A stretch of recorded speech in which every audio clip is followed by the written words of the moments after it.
Buenas tardes y bienvenidos a la edición número 39 de la Escuela de Formación Social que organiza Cáritas de Salamanca, que este año lleva por título Ingresos, Vivienda y Salud Mental, 3 retos de la intervención social. Deciros que estos 3 retos surgen de las 60 propuestas que hemos trabajado a lo largo del año pasado entre todos durante la celebración de nuestro 60 aniversario. Estas propuestas en clave de defensa de derechos son el fruto del trabajo y de la participación de nuestros equipos de voluntarios, participantes y trabajadores para promover el cambio de estructuras injustas que afectan sobre todo a las personas más vulnerables. Estas 60 propuestas las hemos agrupado en 8 bloques que pasamos ahora a nombrar.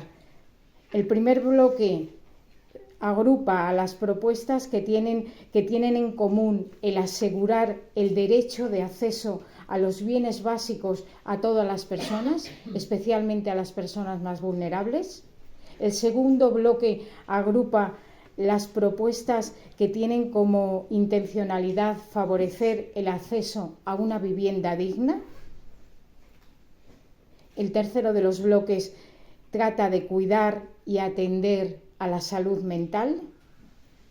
El cuarto bloque, apostar por el trabajo decente y el empleo de inserción. Combatir la brecha digital es el sexto bloque. Potenciar la cultura del encuentro a través de espacios de escucha y de convivencia. Y por último, en el octavo bloque, abordamos propuestas que tienen que ver con el cuidado de la creación y el desarrollo de una cultura para la paz. 60 propuestas que se traducen en 60 retos de futuro que marcarán nuestro trabajo en los próximos años. Como resulta del todo inviable abordar a lo largo de la escuela todos estos retos, en la edición de este año hemos priorizado algunos de ellos que nos parecen más urgentes. Por eso en la sesión inaugural de la escuela pondremos el foco en el acceso a los bienes de primera necesidad. En la sesión de mañana fijaremos nuestra mirada en el derecho a una vivienda digna, incidiendo en la situación del alquiler, protección oficial, etc.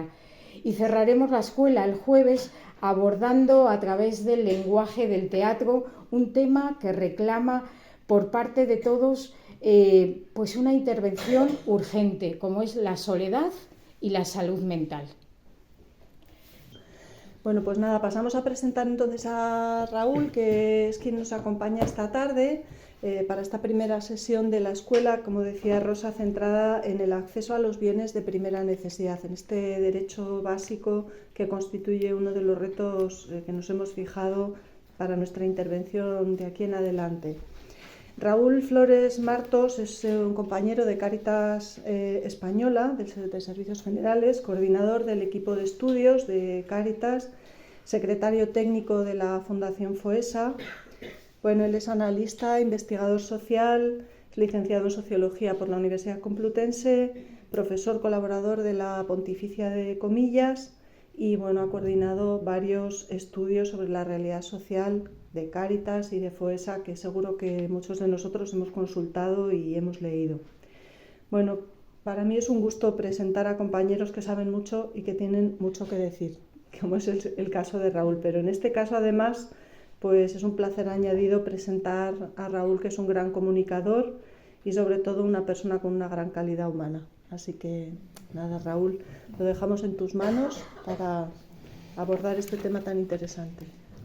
Jope, gracias por la invitación en primer lugar, muchas gracias por la presentación, Belén. Claro, Belén nos ha puesto el listón alto, ¿no? Vamos a ver qué hacemos y cómo pasamos estos próximos minutos. Mi intención es compartiros 45 minutos, 50 si me paso, pero dejar tiempo para que luego podamos charlar, podamos aprender juntos y podamos compartir nuestras miradas, ¿vale? Aquí se trata de enriquecernos todos un poquito. El encargo que tenía es el encargo de hablar del acceso a los bienes de primera necesidad. Y ese encargo yo lo he recolocado, lo he resituado de la forma en que estáis viendo. Cambios que generan más desigualdad y pobreza, el incremento de los precios y el esfuerzo para tener una vivienda. Esto sería cómo he preferido yo acercarme a esta cuestión de los bienes de primera necesidad. Si empezáramos hablando solamente de los caros que están los alimentos o de lo difícil que es alquilar una vivienda, estaríamos en el centro, pero nos habríamos olvidado del contexto. Y entonces necesitamos una pequeña aproximación al contexto para poder conocer eso bien. 12 puntos, han salido 12.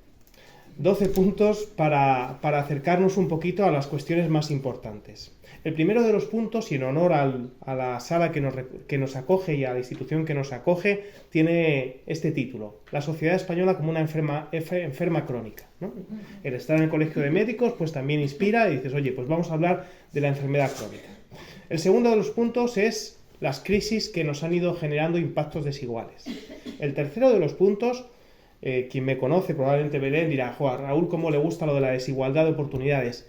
Sí, pero es que está muy en la base de todo lo que nos pasa después, así que vamos a hablar un poquito de desigualdad de oportunidades. Brechas de la desigualdad también, vamos a hablar del mercado de trabajo, vamos a hablar de la vivienda, vamos a hablar de la inflación y cómo esto está afectando a las familias, vamos a hablar de cómo se desborda la capacidad de las familias con menos ingresos, de cómo los cambios recientes están influyendo en la balanza entre ingresos y gastos. Vamos a poner en valor el esfuerzo que realizan las personas excluidas, las personas pobres. Vamos a hablar un poquito de políticas sociales para afrontar esta situación. Y vamos a cerrar hablando de, bueno, ¿y la Iglesia aquí qué hace? ¿Cuál es nuestro espacio? No es ni más ni menos que esto, ¿vale? Ya veréis que va a ser una cosita superficial, tampoco son 12 elementos, pues un poco para situarnos. Mirad, hay que distinguir entre lo que genera una enfermedad y lo que hace que empeore esa enfermedad. Las crisis que hemos vivido en los años anteriores, que han sido varias, no han generado la situación de pobreza, de exclusión social o de desigualdad que tenemos hoy en día. Las crisis que hemos recibido en los últimos 15 años, lo que han hecho ha sido empeorar una enfermedad que ya teníamos como sociedad. La enfermedad de la desigualdad, la enfermedad de la pobreza, la enfermedad de la exclusión social. Por tanto, decimos que España, la sociedad española, es un enfermo crónico que ha tenido una serie de episodios agudos. Y esos episodios agudos han sido creados por las crisis de la gran recesión del año 2008, por la crisis del coronavirus y por la crisis de la inflación. Esto es fundamental porque si uno lee el periódico, cuando vino la inflación de los precios, parecía que la pobreza se había creado de manera espontánea porque había subido el precio del aceite, ¿vale? Y esto es una visión reducida, y cuando hacemos visiones reducidas, damos respuestas reducidas. Y necesitamos conocerlo bien en su todo contexto. Lo de los gráficos es simplemente porque yo hay veces que necesito decir que esto no lo digo porque a mí me da la gana, que esto está con una evidencia empírica y apoyado. Pero no os preocupéis, lo que importa es el relato. Mirad, ¿qué nos ocurre después de en cada crisis? Que empeoran. Esto que estáis viendo son datos de desigualdad. Cada crisis que ha habido, nuestra desigualdad se ha incrementado. ¿Y qué ocurre cuando llegan las épocas de bonanza económica, los buenos tiempos? Pues que esa desigualdad se reduce, pero muchas veces no se reduce tanto como empeoró. Voy a plantearlo de otra forma. Mirad, este es el porcentaje de hogares sin ingresos contributivos. Es decir, aquellos hogares que no tienen ingresos ni de las rentas del trabajo ni de prestaciones contributivas, que dependen de prestaciones no contributivas o directamente que no tienen ingresos. Mirad, quiero que os fijéis en lo que pasó en el año 2007-2008. Voy a poner el punterito para aquí. Veníamos de más o menos un 2% de hogares sin ingresos. Mirad lo que pasa en la gran recesión. Tira para arriba, sigue tirando para arriba. Hasta 2014-2015 los hogares sin ingresos se multiplican por 2,5 casi. ¿Qué ocurre cuando llegan las épocas de bonanza? Que se reducen. ¿Se reducen tanto como empeoraron? No. ¿Esto qué significa? Que crisis tras crisis vamos generando un sedimento que va poniéndose capas de mayor pobreza, de mayor exclusión social, de mayores dificultades y de mayor desigualdad. Esta es la forma sencilla de explicar lo que algunos sociólogos dicen el carácter asimétrico de la pobreza o el efecto contracíclico de la pobreza. No es ni más ni menos que esto. Empeora mucho cuando vienen mal dadas y mejora muy poco y a veces ni mejora cuando vienen los buenos tiempos. El resumen de esto es que las personas que ya estaban mal están peor y que aquellas que estaban bien pero cayeron al pozo de la crisis y se pusieron peor, muchas de ellas no acaban saliendo de esa circunstancia. Pues ya nos hemos quitado casi lo más importante. Vamos ahora al primer punto, listo. El segundo punto. Estas crisis generan un impacto muy desigual. Mirad, para explicar esto tenemos que imaginar que todos los que vivimos en Castilla y León, o en España, en este caso los datos son de Castilla y León, vivimos en este edificio. Y estamos viviendo en cada una de las plantas en función del dinero de la renta que tenemos. ¿Vale? Los de la primera planta, los más pobres. Los que menos renta tienen. Los de la segunda planta tienen algo más, pero poco. Los de la tercera planta podríamos decir que vienen a ser como la clase media. ¿Vale? Cuarta planta, acomodados. Viven con una renta muy bien. Quinta planta, súper acomodados. Son los que más renta tienen de toda la sociedad. ¿Vale? ¿Por qué es importante mirar este edificio? Pues es importante mirar este edificio porque cuando miramos qué ha pasado en la renta de los habitantes de cada planta entre el año 2018 y el año 2021, en solo 3 años, lo que vemos es que los habitantes de la primera planta perdieron más de un 25% de su renta, en solo 3 años. Los de la segunda planta también perdieron un 9%. Los de la tercera planta, la clase media, perdió un 6%. Y aquí tengo que frenar un momentito para preguntaros, ¿qué imagen tenemos cuando escuchamos el telediario, los periódicos o la radio de lo que le pasa a la clase media? Porque yo la sensación que tengo es que los que peor les va a la vida cuando viene una crisis es a la clase media. De hecho, yo creo que algunos de nosotros nos identificaremos más o menos con esa clase, ¿no? Pues vaya, sí que perdimos, o sí que afectó a la clase media, sí, pero 5 veces menos que a los pobres. 5 veces menos que a los habitantes de la primera planta. Sin embargo, cuando uno lee los periódicos o escucha el telediario, parece que las crisis las resisten o las afectan sobre todo a la clase media. Sigamos hacia arriba, porque es importante también mirar las plantas superiores. ¿Qué ocurrió en la cuarta planta y en la quinta planta? En la cuarta planta se incrementó un poquito la renta. ¿Esto cómo puede ser? Pues puede ser, mientras que los habitantes de las plantas más bajas perdían renta, los de las más altas ganaban un poco. No mucho, pero vaya, ganaban. ¿Qué ocurre, por tanto, cuando los habitantes que más renta tienen todavía la aumentan más y los que menos tienen pierden mucho? Pues lo que ocurre es que se aumenta la diferencia, aumenta la desigualdad. Un 38% entre la primera y la quinta planta. Pero fijaros, esta es una cosa importante y que muchas veces pueden acabar cayendo en un titular de periódico.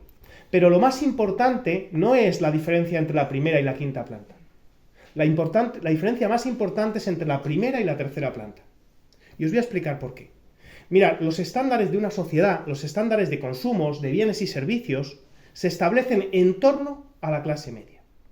Esto significa que los precios del supermercado, los de la vivienda, los de las cosas normales, cotidianas, se fijan de referencia en torno a esa clase media. Por tanto, si la distancia entre la primera y la tercera planta se hace más grande, las personas de la primera planta tienen más lejos lo normal, tienen más lejos lo básico, tienen más lejos lo cotidiano. Tienen más difícil comprar alimentos de calidad, tienen más difícil pagar su vivienda, tienen más difícil comprarse ropa, tienen más difícil salir un día al mes a tomar algo, que esto también es básico y de necesidad. Tienen más difícil las cuestiones más esenciales. Pero además, este incremento de la distancia entre la primera y la tercera planta genera otro problema añadido, y es que la mayor parte de las personas de la primera planta no piensan en ser ricos, no piensan en vivir en la quinta, piensan pues acceder a las cosas normales. pues aspiran, yo qué sé, pues a la tercera o un poco a la segunda hacia arriba. Cuando la distancia es más grande entre la primera y la tercera, esa expectativa se ve cada día más imposible. Y la vivencia de esa mayor desigualdad y de la mayor dificultad para acceder a lo más normal, a poder pagar tu calefacción, a poder estar bien en tu casa, lo que hace es muchas veces es bloquear a las personas. Muchas veces genera desánimo, afecta en el bienestar emocional y muchas veces bloquea y dificulta ese proceso de salir y de buscar espacios de inclusión social. Otro ejemplo de cómo las crisis afectan de manera muy desigual es este gráfico. Lo explico, es muy sencillo, Mirad, los precios han crecido mucho, sí, pero algunos han crecido muchísimo y otros un poquito. Mirad, la media de lo que crecieron los precios en los 2 años que más se incrementaron entre 2019 y 2021 es la línea negra. Esta es la inflación total, ¿vale? Voy a poner el puntero para poder llevaros la vista sobre ella. Esta sería la inflación total. Sin embargo, hay una línea que marca lo que incrementaron los precios en naranja. Y estos son los bienes de primera necesidad. ¿Qué ocurre entonces? Que en esa escalada de precios subió el precio, ¿qué digo yo?, de la plata, del oro. Pues probablemente algo subiera. No mucho. ¿Subió el precio del arroz, de la harina, del aceite, de las cosas esenciales? Muchísimo. Entonces, ahora vamos a ver el ejemplo. Imaginaos que yo tengo de presupuesto 1.000 euros.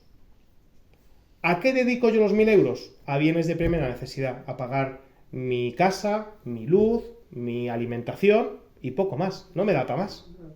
Si los precios de esos bienes de primera necesidad suben un 20%, ¿cuánto necesitaría yo para vivir? Pues 1.200, ¿verdad? O sea, con 1.000 me quedo fuera. Ahora imaginaos que yo en vez de 1.000 tengo 2.000 euros. Sigo dedicando 1.000 a los bienes de primera necesidad. Tengo otro margen de ingresos que puedo dedicar a otros bienes que no son de primera necesidad y que por tanto no están tan afectados por ese incremento de precios. Quien dedica todo a los bienes de primera necesidad y estos bienes son los que más suben el precio, son los que más están sintiendo ese efecto de la inflación y más están empeorando sus condiciones de vida. Pues ya nos hemos quitado el segundo punto. Vamos al tercero, que es uno de los que a mí me gusta mucho y es la desigualdad de oportunidades. Y aquí quiero empezar siendo provocador y a mí me gustaría que luego pudiéramos intercambiar y verlo distinto porque yo creo que es bueno y que hay que matizar muchas cosas. Pero para que se comprenda bien voy a ser un poco extremo. Lo de la igualdad de oportunidades es una mentira grande, mentira grande. Cuando nos dicen que vivimos en una sociedad que genera igualdad de oportunidades es mentira. Y es una mentira muy peligrosa. Es una mentira sobre la cual se asientan muchas políticas y muchas formas de actuar que lo que están haciendo es daño a los más vulnerables. He empezado así, ¿vale? Pero he empezado así porque hay mucho conocimiento detrás que nos da evidencia empírica como para sostener esto que he dicho con esta rotundidad. Mirad, hay muchos informes. Yo aquí voy a traer 3 o 4 que son importantes, que desmontan lo de la igualdad de oportunidades. Uno, de la Fundación FOESA, de Cáritas, que dice que el riesgo de ser pobre es mucho mayor cuando tú vienes de una familia pobre. Es decir, que hay un riesgo de que cuando tú naces y te crías en una familia pobre, que tengas más dificultades cuando eres mayor. Por ejemplo, cuando vienes de una familia pobre, tu probabilidad de no terminar la ESO se multiplica por 1,9. Cuando vienes de una familia pobre, tu probabilidad de ser pobre se multiplica por 2,2. Cuando vienes de un país de fuera de la Unión Europea, tu probabilidad de ser pobre se multiplica por 2. Es decir, el origen, el lugar donde naces, la familia donde naces, está determinando el riesgo de pobreza, de exclusión social y de quedarte al margen de la sociedad. Esto no debería de ser así. Y de hecho, tenemos que también reconocer que se hacen cosas para que esto no sea así, pero no están funcionando. Se hacen mal o muy mal. Tenemos mucho que mejorar en esto. Dame un segundo que quito el puntero y paso. Mirad, hay muchos informes, yo pongo aquí las portadas para que sepáis que hay mucho trabajo detrás, pero se resume muy rápidamente. Mirad, la reproducción social va más allá del logro educativo. ¿Qué significa esto? Que aunque tú te esfuerces mucho en el sistema educativo y consigas un logro educativo muy alto, no tienes las mismas oportunidades que otras personas que hacen esa carrera de estudios igual que tú. De hecho, más del 40% de la desigualdad total de nuestro país se debe al papel que juegan las diferencias en la igualdad de oportunidades. No se deben al esfuerzo que pone cada una de las personas. Eso influye, claro, una parte. Pero hay una parte muy grande que se debe al lugar donde has nacido, a las oportunidades que tus padres, tu padre y tu madre te han dado. Voy a concretar esto en dos miradas. No os asustéis por los números, que es muy sencillo. Mirad. ¿Por qué traigo este estudio? Traigo este estudio, que es del año 2020, es muy reciente y muy bueno, porque muchas veces la gente dice, lo que hay que conseguir es una igualdad de lugar de salida. Y eso se hace con que todo el mundo tenga la oportunidad de estudiar y de llegar hasta donde quieran los estudios. Luego ya, eso está resuelto. Hombre, pues eso es bueno, pero eso no es suficiente. Y eso no es suficiente porque cuando vemos igualdad de logros educativos, a mismo máster, a mismo grado, a mismo secundaria, a mismo lugar de estudios, cuando comparamos lo que esas personas ganan en sus trabajos, nos damos cuenta que hay diferencias. La variable que más explica esas diferencias es el trabajo del padre. Es decir, dos personas con mismo máster universitario hecho, si el padre, por ejemplo, es director de marketing, o es profesor de universidad, o es trabajador, un abogado, su hijo, no él, su hijo, gana casi 500 euros más que el hijo, por ejemplo, de un trabajador no cualificado que ha llegado al mismo máster. ¿Por qué os traigo este ejemplo? No para culpar a nadie, al revés. Joder, si yo soy padre y puedo ayudar a mi hijo que tenga un buen trabajo, lo voy a hacer. Eso no, es innegable, no se puede culpar a nadie de eso. Lo que sí que es importante, después de estos ejemplos, es tomar nota de cuando alguien nos dice, no, es que las cosas dependen del mérito, del esfuerzo que cada uno ponemos. Si tú te esfuerzas, tú consigues las cosas. Pues a igual esfuerzo, imaginaos, el mismo máster, el mismo grado, todo igual, hay personas que consiguen un trabajo mucho mejor remunerado que otras. Y esto, lo que tenemos que ser es ser conscientes. Ser conscientes para cuando nos quieran convencer de que todo se reduce al esfuerzo que ponemos nosotros, cada uno de nosotros, decir, eso es mentira. Mirad, los estudios más optimistas dicen que de todo el éxito personal, profesional, laboral y económico al que llega una persona en nuestro país, solo el 30% se debe a su esfuerzo propio. El esfuerzo es importante, ¿eh? No le quiero quitar importancia, no quiero que lo entendamos así. Es importante y es imprescindible. Es decir, sin esfuerzo no conseguimos las cosas, ¿vale? Pero de cada 10 puntos, por decir de alguna forma, de mi vida, 7 tienen que ver con otras personas. Tiene que ver con mi madre, con mi padre, con mi abuelo, con mi vecina. Tiene que ver con el primer jefe que tuve.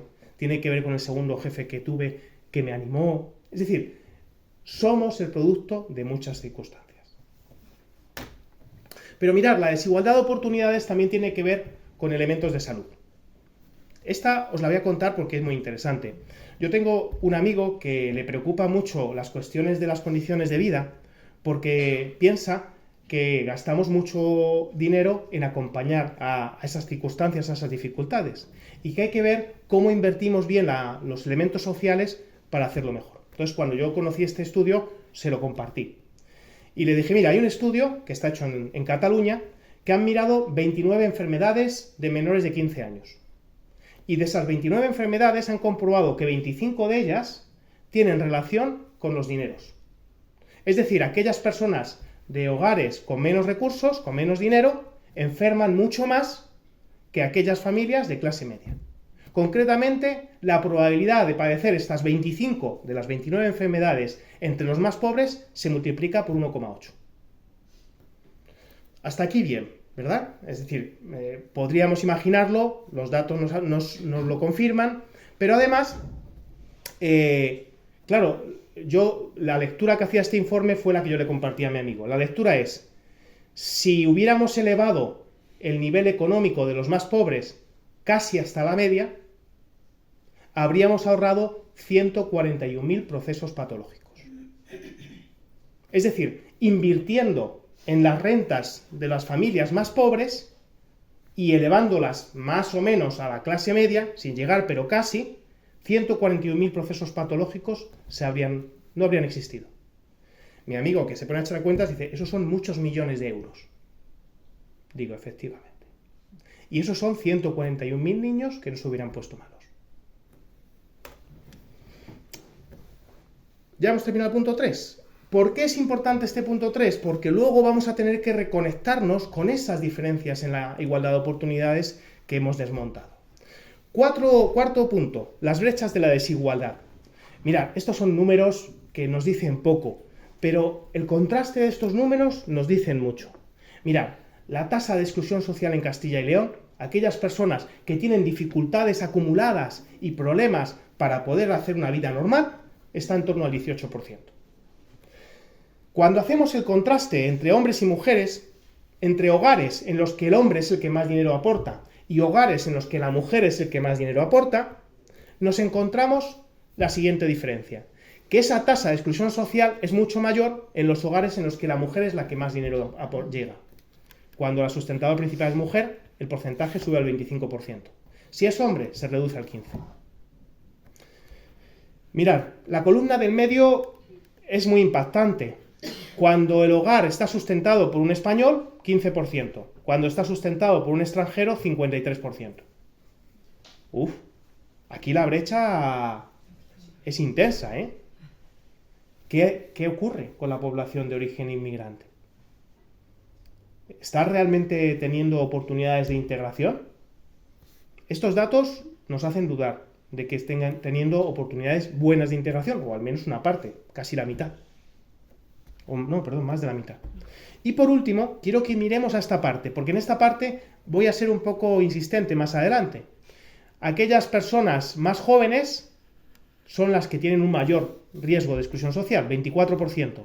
Y los más mayores, nuestros mayores, los que tienen más de 65 años, su riesgo de exclusión social baja muchísimo, al 6%. Luego hablaremos de políticas, y este dato, esta brecha, la necesitaba compartiros para hablaros de las políticas. Tenemos políticas que protegen mejor a nuestros mayores, y eso es una alegría, no lo cambiemos, mejorémoslo, pero tenemos muy pocas políticas o políticas que protegen peor a los más jóvenes, a las familias más jóvenes. Estas son las brechas de la desigualdad que nos hacen pensar en las diferencias por género, en las diferencias por origen y nacionalidad, y las diferencias por edad. Que todas ellas van a afectar a ese acceso a los bienes de primera necesidad que vamos a ver a continuación, ¿vale? A esa vivienda, a esa alimentación, a esos elementos básicos. Vale. Claro, yo estoy perfilando, dibujando una situación de desigualdad, y cuando miramos los datos de la desigualdad, nos encontramos que el factor que más desigualdad genera, el factor activo que más desigualdad genera, es el empleo. Pero, frente a lo que podríamos pensar que lo que genera la desigualdad es tener o no tener un trabajo, eso obviamente condiciona. Pero a día de hoy, lo que está generando la mayor parte de desigualdad en la sociedad es tener o no tener un buen trabajo. Es decir, a pesar de tener el trabajo, muchas personas se quedan al margen, se quedan rezagadas y no participan de la sociedad de una manera normal. Esto lo vamos a ver muy rápidamente con dos datos y con dos imágenes, ¿vale? A día de hoy, en Castilla y León, 44.000 familias, hay una persona que lleva un desempleo de larga duración, más de un año, ¿vale? 44.000 familias que dependen de los escasos ingresos que tiene alguien que lleva mucho tiempo parado. Pero por otro lado, tenemos 111.000 familias en los que esa persona que gana más dinero entra y sale del mercado laboral. ¿Esto qué significa? Esto significa que cuando tiene un trabajo, respira. La imagen de la izquierda, toma aire. Es capaz de oxigenarse y de tomar aire Para ese momento, pero también para el momento siguiente, que es el de la derecha, que es el cuando no tiene trabajo. O cuando en vez de un trabajo de 8 horas, que es el que se necesita para vivir, tiene uno de 4. Por tanto, esta es la realidad de entrada y salida de muchas personas todavía en el mercado laboral. ¿Se ha mejorado el mercado laboral? Sí, se ha mejorado. ¿Sigue siendo altamente precario? Sigue siendo. ¿Qué ocurre? Que cuando tú tienes que pagar 12 meses de alquiler, pero consigues trabajar 8 meses al año, tenemos un problema. Cuando tú tienes que comer y pagar la calefacción todos los meses que toque y trabajas 5 horas en vez de 8, tenemos un problema.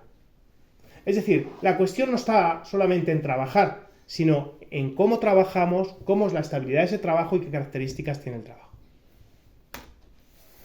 El siguiente elemento, que es muy generador de la desigualdad, es el acceso a la vivienda. Mirad, esto es lo que le pasa a mucha gente cuando llega el día 4 de cada mes. Yo he puesto el 4 de febrero, porque acaba de ocurrir.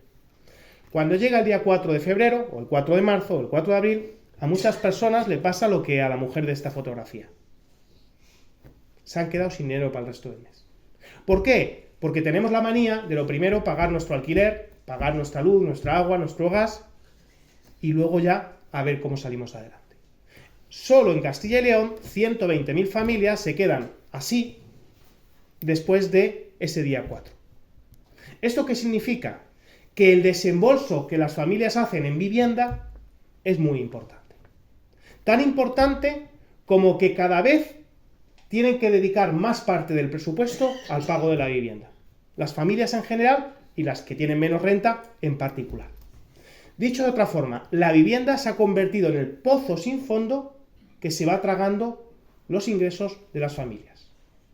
Mirad, ¿es bueno que suba el salario mínimo interprofesional? Sí, porque las familias tienen más ingresos. ¿Es bueno que se suban las pensiones? Claro. ¿Es bueno que las personas tengan más ingresos? Claro. ¿Resolvemos las condiciones de vida solamente trabajando con los ingresos? No. Porque de hecho, ahora después veremos datos, al mismo tiempo que suben los ingresos, también suben los precios de la vivienda. Y generalmente mucho más.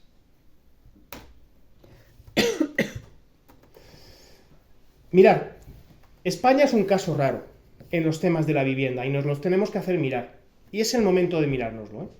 Estamos en un momento crucial en la sociedad española, en las condiciones de vida, y tenemos que mirar la vivienda.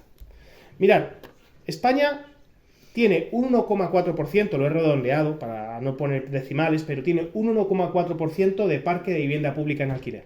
Esto significa que el 1,4% de la vivienda en alquiler está regulado de tal forma que se pueden poner precios accesibles a las personas. Imaginaos que alguien tiene un trabajo que gana el salario mínimo interprofesional y son 5 en casa. Como le pongas un alquiler de 700 euros, lo has partido. No tiene para más. Esa persona tendría que acceder a una vivienda, pues qué sé yo, pagando 270, 300 euros.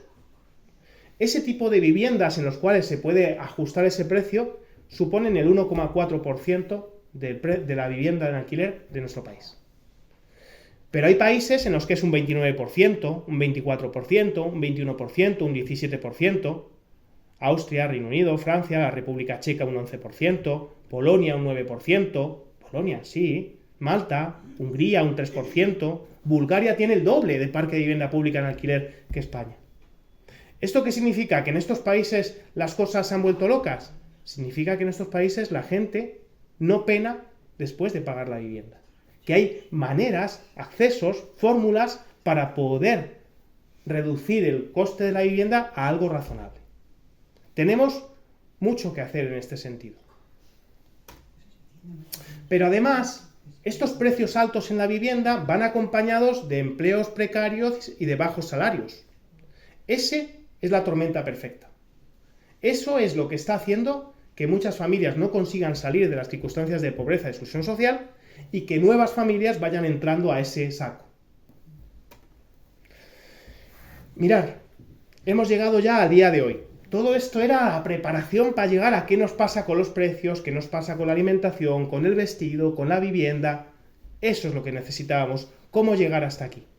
En el año 2022, hace un poquitín más de un año, mirábamos los dineros que las familias necesitaban para vivir. Veíamos el presupuesto necesario para vivir. ¿Y qué es lo que encontrábamos? Pues que se necesitan cosas de alimentación, de vivienda, de vestido, de transporte, de salud mental, de educación, de ocio, que también es necesario para vivir, y de relaciones y vida social, que también hay veces que nos cuesta algo, el poder relacionarnos, el visitar a un familiar, el quedar con un amigo, nos cuesta a veces un poquito de dinero. Cuando hacemos esta mirada nos damos cuenta de que 3 de cada 10 familias están muy lejos de llegar a ese presupuesto de referencia. En el año 2022, 3 de cada 10 familias. ¿Y qué ocurre entonces? Dame un segundo, ahí. Ocurre que cuando miramos con lupa qué son las cosas que les hace gastar más dinero, pues nos damos cuenta, por ejemplo, de que las familias gastan mucho en vivienda, en alimentación y en transporte. Justo las 3 cosas que más subieron de precio en el año 2022. Un 19% el transporte, un 19% la vivienda y los suministros y un 13% los alimentos y las bebidas no alcohólicas. En lo que más gastan es en lo que más hubo un incremento de precios. ¿Esto qué significa? Significa que las familias que menos dinero ingresan son aquellas que están más desbordadas por la inflación. Mirad, en el año 2021, una familia que ingrese menos de 1.000 euros al mes tenía que dedicar 61 de cada 100 a lo básico, que es alimentación, vivienda y transporte. Un año después, esa misma familia que ingresa menos de 1.000 euros tenía que dedicar 80 euros de cada 100 a lo mismo, a alimentación, a vivienda y transporte. En tan solo un año, las cuestiones esenciales, básicas, han pasado de ocupar 61 de cada 100 euros a ocupar 80 de cada 100 euros. ¿Esto qué significa? Que todas las demás cosas que se necesitan para vivir, que se salen de esos 3 elementos basiquísimos, se quedan apenas sin presupuesto. Vamos ya llegando hacia la parte final, y en la parte final tenemos que ver que se están produciendo cambios en los últimos meses.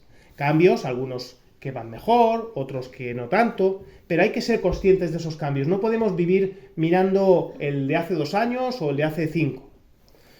Aquí yo querría destacar tres cambios grandes, ¿vale? Las altas tasas de desempleo y temporalidad final han ido reduciéndose, siguen siendo altas, pero se han ido reduciendo. La parcialidad no deseada, es decir, aquellas personas que les gustaría trabajar 8 horas, pero solo trabajan 4 o 5, se mantienen más o menos estables. No hay grandes cambios, un poquitín mejor, pero muy poco. Y los bajos salarios siguen existiendo, siguen estando ahí persistentes. ¿Qué ocurre entonces con los ingresos? Porque han subido el salario mínimo interprofesional mucho en los últimos años. Pues mirad, los ingresos han subido un 12% en 3 años, del año 2018 al año 2021. ¿Por qué? Porque hay más empleo, hay un empleo más estable, porque han subido un poquito los salarios, todo eso influye en que los ingresos han subido un 12%, que no está nada mal, ¿eh? Pero cuando miramos cómo han subido esos ingresos en función de cada una de las 3 plantas, nos encontramos lo siguiente. Los habitantes de la 5ª planta han tenido un incremento salarial del 11%. La media de los ingresos de esos habitantes hace que mensualmente ingresen 600 euros más. Estoy hablando de la media, ¿eh? Los habitantes de la 1ª planta han incrementado su salario un 0,5%, en media. Eso significa que aquellos que viven en esa planta, mes a mes, 4 euritos más. ¿Qué nos vuelve a pasar otra vez? Leñe, que ese incremento general del 12%, ¿vale? Cuando tú lo miras con lupa, está muy desigualmente repartido. ¿Qué ha pasado con los gastos familiares? Pues que se mantiene muy estable, que tenemos que dedicar mucho dinero a la vivienda, a los alimentos y al transporte, ¿vale? En general, el 50 de cada 100 euros se tienen que dedicar a alimentación y vivienda en el conjunto de la sociedad. Los que tienen menos de 1.200 euros de media, estoy poniendo un ejemplo, el 60% de sus ingresos a esas 3 partidas. Seguimos con esa tónica de que los más pobres, cuando pagan la vivienda, los alimentos y el transporte, se quedan con el presupuesto muy exiguo. Mirad, el aceite ha subido un 64%, el azúcar un 61%, la leche un 43%, las patatas un 43%, los huevos un 42%, el pan un 21%. Esto es lo que nos ha pasado con los precios, ¿vale? ¿Qué pasa cuando llegamos al supermercado y cogemos la botellita de aceite? Pues que depende de lo que hagamos, vemos qué es lo que nos pasa a cada uno en nuestra familia. Mirad, la última vez que yo fui a comprar aceite, yo soy de Córdoba, un sitio que se produce mucho aceite, con familia, con olivos. Yo miré el precio de la vivienda, de la botella de aceite y flipé. Dije, madre mía, no sé, 10,80, algo así. ¿Qué hice después? Meterlo al carro. Me quejé mucho, pero lo metí al carro. ¿Qué hace la mayor parte de las familias que tienen pocos ingresos? Miran el precio y lo vuelven a dejar en la estantería. Situaciones distintas. ¿De acuerdo? Situaciones distintas que vuelven a reflejar esa desigualdad. Bueno, ¿esto qué significa? Que cuando lo miramos con detalle nos damos cuenta de que hay personas que están empezando a comer peor. Porque no hay manera de sostener el comer como antes. Mirad, los ingresos de la media de la sociedad han tenido un incremento del 12% en 3 años. El incremento de los precios de los productos, bienes y servicios más habituales se han incrementado un 30%. Con lo cual, aunque han subido los ingresos, hemos perdido capacidad de hacer cosas, de comer, de pagar nuestras cosas. Quiero que nos fijemos ahora qué ha pasado con los precios de la vivienda. Mira, vamos a empezar por la derecha. En el año 1987, comprar una vivienda significaba dedicarle 2,9 años de los ingresos de una familia a pagar la vivienda. Imaginaos, todo lo que ganaba una familia durante 3 años es lo que costaba una vivienda. He de añadir que en aquel momento la mayor parte de las familias solo tenían una persona trabajando, 1987. Año 2022, muchas de las familias ya tienen 2 personas trabajando. Ahora se necesitan casi 8 años de ganar ese salario para pagar la misma vivienda, los mismos metros cuadrados, el mismo barrio.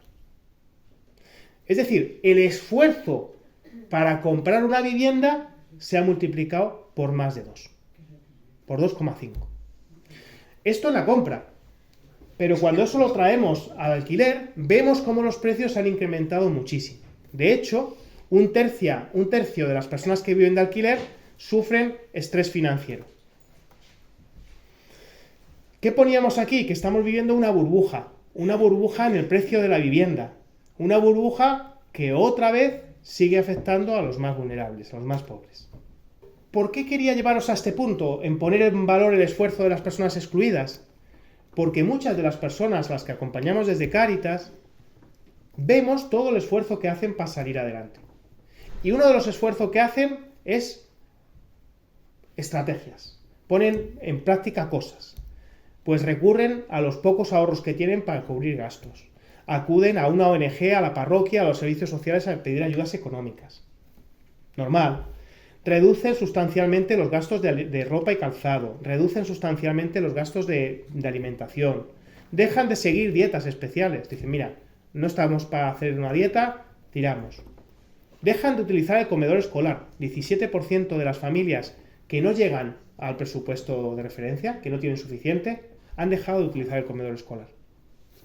Reducen el consumo habitual de electricidad, agua o calefacción, el 63%. ¿Esto qué significa? Esto significa que la gente lo tiene claro, pues tenemos que apretarnos el cinturón, tenemos que apañarnos. ¿Y esto es normal? Es normal. ¿Es normal, por ejemplo, que el 19% no lleve a su hijo o a su hija a una excursión del cole porque no le da el dinero? Es normal, pasa. ¿Que acepte un trabajo mal pagado el 30%? ¿Y qué vas a hacer? Tienes que tirar para adelante. ¿Que dejes de comprar unas gafas o una prótesis dental un 33%? ¿Y qué vas a hacer? ¿Que dejes de comprar algún medicamento un 16%? También es normal. Que sea normal, que esté ocurriendo en la sociedad, no significa que todas estas estrategias no estén generando heridas. no estén generando dificultades en las familias. Y cuando tú afrontas estas circunstancias, 6 meses, venga, 1 año, tiras. Cuando esta es la lógica en la que vives año tras año, esto genera una herida que no acaba de cicatrizar, que genera sufrimiento, que genera una posición en la sociedad en la cual cada día te sientes menos parte del conjunto de la sociedad. Pero además de estos esfuerzos que hacen las personas por salir adelante, que los haríamos todos, probablemente, pero que no son inocuos, que pasan factura, hoy y mañana, porque hay muchos niños que se están criando en esas circunstancias, además de todo eso, hay algo muy importante, y es recordarnos que las personas que están en estas circunstancias tratan de salir adelante. Buscan trabajo, cogen los trabajos que van teniendo, se forman para mejorar su empleabilidad. Entre 7 de cada 10 hogares, en exclusión, ya están activados, ya hacen cosas. No están esperando a la paguita. No, 7 de cada 10 no. Es más, incluso aquellos que cobran una prestación contributiva de desempleo, un subsidio o un ingreso mínimo vital o una renta mínima, la mayoría ya están activados. No tenemos que ir los de Cáritas a activarles. A decir, venga, vamos a hacer un itinerario sociolaboral, que está muy bien, ¿eh? Lo digo en este tono para que se comprenda que ya ellos están haciendo sus cosas, lo que pueden, lo que van pudiendo. ¿Vale? Y esto es muy importante, recordárnoslo, porque habrá gente que nos diga o que nos haya dicho que el pagar un subsidio de desempleo desanima a la gente, o que lo del IMV crea vagos. Pues la evidencia empírica nos dice que esto es mentira. Los hay, claro, pero cuidado, ¿eh? Cuidado con agarrarnos a una parte para desmontar el total. Y llegamos ya a las políticas. Estamos ya casi al final. Políticas para el rescate de los más vulnerables. Mirad, salir de las circunstancias de pobreza y exclusión social no es fácil. Nosotros decimos que es como caminar en una escalera que va en contra.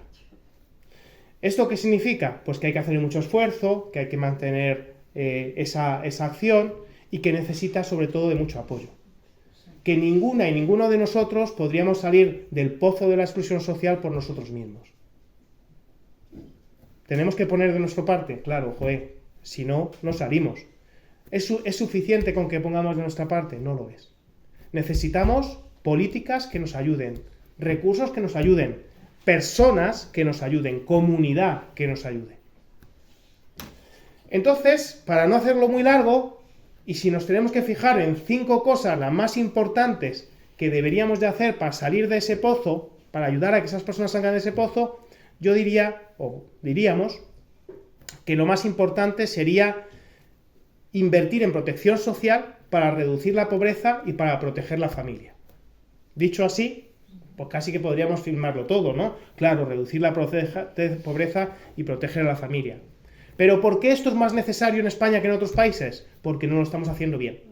Lo estamos haciendo mal.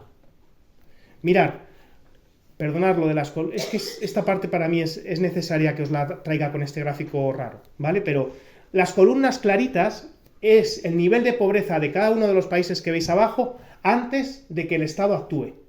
La pobreza primaria, que se llama. Es decir, si en el Estado no hubiera ni prestación por desempleo, ni hubiera jubilación no, porque es menor de 65, ni hubiera ingreso mínimo vital, ni hubiera una ayuda a la vivienda, si no hubiera nada de eso, la tasa de pobreza de España, pobreza severa, que es la más fuerte, sería en torno al 15%. ¿Qué ocurre cuando el Estado entra, las administraciones entran y generan transferencias económicas para apoyar prestaciones? Pues que la pobreza baja, pero baja muy poco. Mirar Suecia. La pobreza primaria de Suecia es mayor que la de España. ¡Anda! Pues no lo digo yo, lo dice Eurostat, el Instituto de Estadística de la Unión Europea. La pobreza en Suecia, antes de transferencias, es mayor que la de España. ¿Qué pasa cuando aplican sus políticas sociales? Que se reduce mogollón. ¿Qué le pasa a Irlanda? Que tiene la tasa de pobreza más grande de la Unión Europea. ¿Qué pasa cuando aplica políticas? Que baja hasta aquí. ¿Qué le pasa a Eslovenia? Eslovenia no es un país especialmente rico, que tiene una tasa de pobreza grande, primaria, y que baja mucho. España, junto con Hungría, Grecia, Italia y Rumanía, no solamente tenemos tasas de pobreza altas, sino que las reducimos muy poco. ¿Y por qué es esto? Pues porque no lo hacemos bien. ¿Y por qué no lo hacemos bien? Porque no estamos dirigiendo las prestaciones sociales, la inversión social, a quien más lo necesita. Mirad, lo primero que ocurre es que invertimos mucho menos que en la Unión Europea. Por cada 100 euros que se invierte en la Unión Europea en protección social, en España se invierten 70. Con lo cual, si alguien nos dice que aquí estamos gastando muchísimo dinero en protección social, le podemos decir, pues un 30% menos que en la media de la Unión Europea. No sé si será mucho o poco, pero bastante menos que en la Unión Europea. La primera razón por la cual no reducimos la pobreza es porque invertimos mucho menos, un 30% menos. En pensiones de vejez invertimos un 30% menos. En renta mínimas de inserción, pues por cada 100 euros que se invierte en la Unión Europea, en España invertimos 24, redondeando al alza, ¿vale? Esto no me cuadra cuando hay personas que nos dicen, si es que estamos gastando mucho en paguitas. Primero, paguitas, ¿por qué le decimos paguitas? Y segundo, pues estamos gastando un 66% menos que en la media de la Unión Europea. O cuando alguien nos dice que en España se apoya mucho a la familia, que somos muy familistas, que aquí tenemos claro que el Estado tiene que apoyar a la familia, pues de boquilla, porque por cada 100 euros que se dedica a los niños, prestaciones por hijo a cargo, en la media de la Unión Europea, en España dedicamos 22. Tenemos margen de mejora, ¿eh? No digo yo que lleguemos a los 100 ya, pero pongámonos en camino. Por cada 100 euros que se dedican a prestaciones para poder pagar el alquiler o para facilitar el acceso al alquiler a las familias en Europa, en España se dedican 9. Por cada 100, 9.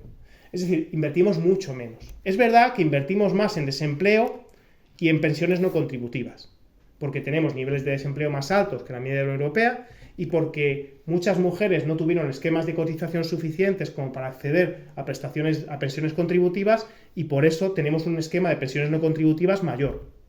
Pero quitando esas dos partidas, todo lo demás invertimos muchísimo menos. Recordemos entonces, invertimos menos y invertimos muy poco en los que más lo necesitan. Y eso se reflejaría en ayudar al alquiler, en rentas mínimas de inserción y sobre todo en apoyar la familia y la crianza, que las familias con menos ingresos son las que peores lo pasan. Vale, ahí, no sé cómo vamos de hora, si explicaros muy rápidamente. ¿Por qué os tengo que explicar este? Este gráfico es importante porque resulta que en España, en términos relativos, se transfiere más dinero a la media de la sociedad que a los más pobres. Este es el titular. Ahora os lo explico. Mirad, la columna azul es el porcentaje que se dedica al 20% con menos ingresos de cada uno de estos países. Como veis, la mayor parte de los países de la OCDE, estos son datos de la OCDE, dedica un porcentaje mayor a los más pobres que al triangulito. El triangulito es la media de la sociedad. Eso es lo normal, ¿no? Pues se hacen transferencias a todas las personas, porque todos de alguna manera tienen que beneficiarse, pero hacemos porcentualmente mucho más a los más pobres que a los que no son pobres. Sí, pero aquí en España no. En España es justo al revés. En España estamos dedicando a los más pobres en torno a un 12% de lo que constituyen todos sus ingresos y en la media de la sociedad estamos por encima del 20%. No nos hemos vuelto locos. No nos hemos inventado los datos, son datos oficiales de la OCDE. Es la realidad de que muchas personas están recibiendo transferencias económicas muchas veces sin darse cuenta. Porque, os pongo un ejemplo, cuando una persona que gana 40.000 euros al año hace su declaración de la renta y se desgrava, pues qué sé yo, los uniformes del niño o las clases de inglés de su hija o el haber comprado una vivienda y al final deja de pagar 8.000 euros sin impuestos, esa persona también está recibiendo 8.000 euros del Estado. Porque los debería de haber pagado porque le toca pagar más que a otras personas, pero no los paga por deducciones fiscales. Y vaya por delante que esto en sí mismo no es malo, pero hay que revisar qué estamos haciendo con los más pobres. Mirad, hay otro elemento fundamental en las políticas y es que nos pongamos de acuerdo en cuáles son los derechos básicos de las personas. Venga, yo empiezo diciendo que todos puedan comer. Vale, igual yo creo que ahí nos ponemos de acuerdo. Que todo el mundo tenga agua. Vale. Que todo el mundo tenga una vivienda. Ahí ya seguro que opinamos distinto y es legítimo, es bueno que opinemos distinto. Pero ahí os voy a llevar al último. Que todo el mundo pueda ver a un psicólogo si lo necesita todas las semanas. Esto no sé cómo será aquí. En Madrid, imaginaos que yo tengo depresión. Estoy fatal. Llevo un mes que no quiero ni levantarme de la cama. Ya me tomo conciencia y voy al médico. Le digo, mira, me pasa esto. Mi médico de familia, que me ha visto 15 días después, porque yo en mi barrio, cuando pido cita, me dan para 15, 20 días después, ¿vale? Me dice, pues esto pinta depresión, te vamos a poner una medicación, vamos a ver si los 3 primeros meses tiras para adelante y si no vuelves. Yo me tomo la medicación los 3 primeros meses, ¿vale? Y resulta que después de los 3 primeros meses yo no mejoro. Vuelvo y me dice, te tengo que derivar. Te voy a mandar a salud mental. Me deriva a salud mental y dice, te van a llamar para darte una cita. Me dan la cita para 6 meses después. No me estoy inventando nada, 6 meses después llego a salud mental. Una persona intentando hacer bien su trabajo, me hace una entrevista, 45 minutos y me dice, mira, pues dentro de 3 semanas vuelve otra vez que tenemos que hablar, tenemos que hacer terapia. Y con suerte, cada 3 semanas voy yendo al psicólogo. Fijaos los 9 meses que han pasado en los cuales se han cronificado probablemente las dificultades emocionales que se han derivado en enfermedad mental. En ocasiones a veces ocurre. Ahora imaginaos que yo tengo 60 euros en el bolsillo todas las semanas. Voy, se las doy a mi psicólogo y empiezo a trabajar desde la semana 1. Eso es lo que nos diferencia también. ¿Eso debe ser un derecho para todas las personas o no? Podemos opinar unos que sí, otros que no. No se trata de imponer una opinión, pero tenemos que hablar de cuáles son los derechos que nos tenemos que tomar en serio como sociedad. Lo de la vivienda, crucial. Y no vamos a poder resolverlo mientras no ampliemos el parque de vivienda pública. Austria es una ciudad, un país que, por ejemplo, en Viena, en su ciudad, tiene casi un 48% de parque de vivienda pública en alquiler. ¿Qué significa esto? Que las familias, a pesar de que viven en una gran ciudad, acceden a la vivienda y tienen que dedicar a su vivienda pues un 30% de lo que cobran aproximadamente. Imaginaos que yo cobro 1.200 euros y tengo que pagar un alquiler de 370 euros. Hombre, no soy capitán general, pero puedo vivir. Esto es lo que pasa en Viena. Ahora imaginaos que a mí me va un poquito mejor y que digo, pues yo quiero una vivienda más bonita o más grande o más en este barrio y dejo esa vivienda pública y me voy al mercado privado, que tiene que existir también. ¿Qué ocurre? Que el precio del mercado privado no son 3.000 euros. El precio del mercado de vivienda privado a lo mejor son 800 euros. ¿Por qué? Porque ese parque de vivienda pública en alquiler también está ayudando a colocar el mercado privado. ¿Se comprende? Pues esto lo empezamos a hacer ya o tenemos un problema, porque esto no se hace en un año, esto se hace más bien entre 15 y 20 años. Avanzo ya, me salto el ingreso mínimo vital. Tener unos ingresos mínimos todas las familias sería algo fundamental a replantearnos, pero voy al último y al que muy pocas veces hablamos: potenciar la comunidad y los lazos informales como red de apoyo y prevención. Mirad, por muchos ingresos mínimos vitales que nos den, en términos económicos, por muchos derechos que se reconozcan en la Constitución o en las leyes, hay cosas que no se consiguen legislar ni se consiguen pagar. Y son fundamentales en nuestras vidas. Hay raíces, hay apoyo emocional, hay conversaciones, hay roce, hay lugares de encuentro que o los tengo porque he tenido esa suerte y de manera natural, o los tengo que tener de otra forma. Porque si no, mis condiciones de vida, mi situación en la sociedad, no va a mejorar sustancialmente a pesar de que tenga dinero o a pesar de que haya un derecho que me ampare. ¿Esto qué significa?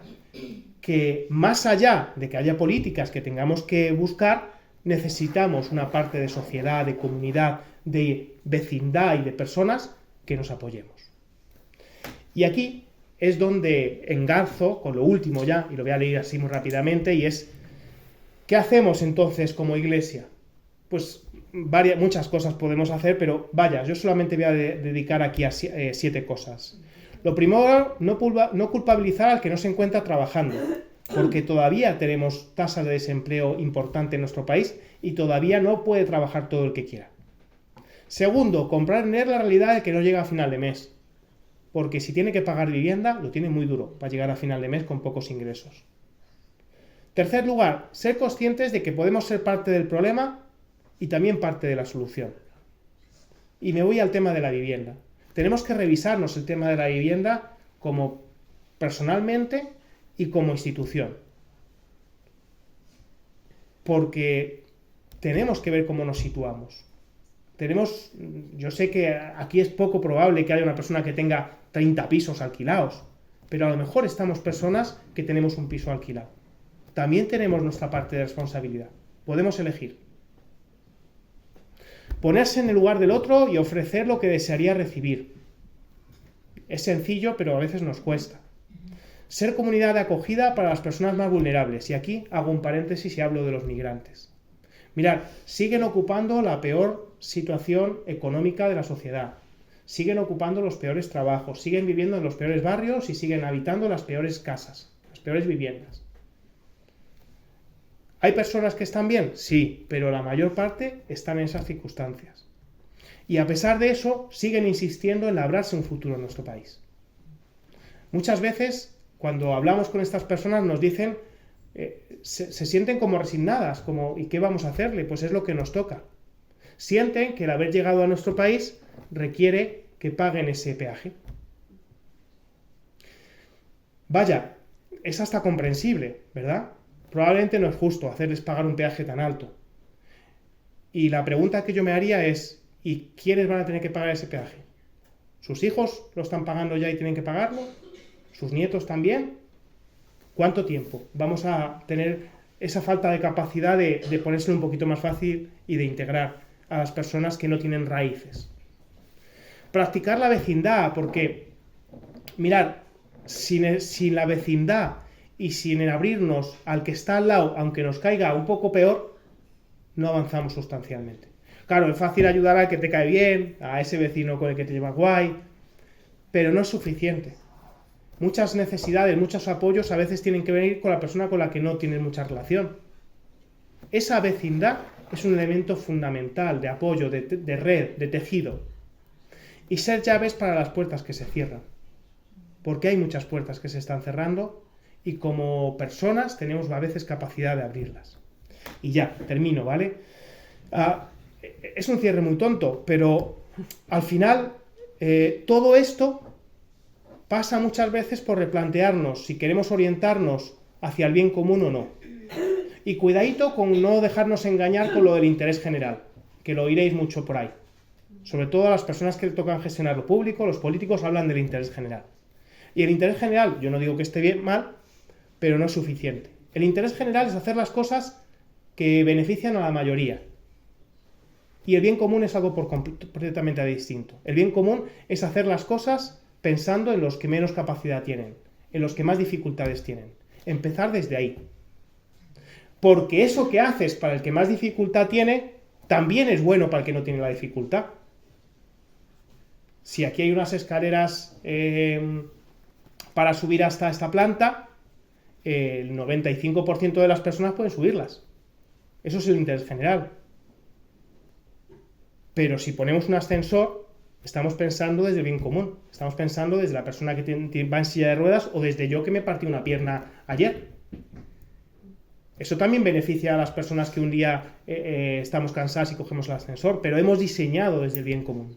Ese diseño desde el bien común, en las políticas públicas, en las acciones que hacemos desde Cáritas y en las decisiones que tomamos como personas, son elementos que nos pueden ir cambiando el paradigma de cómo nos relacionamos y de qué tipo de sociedad vamos intentando construir.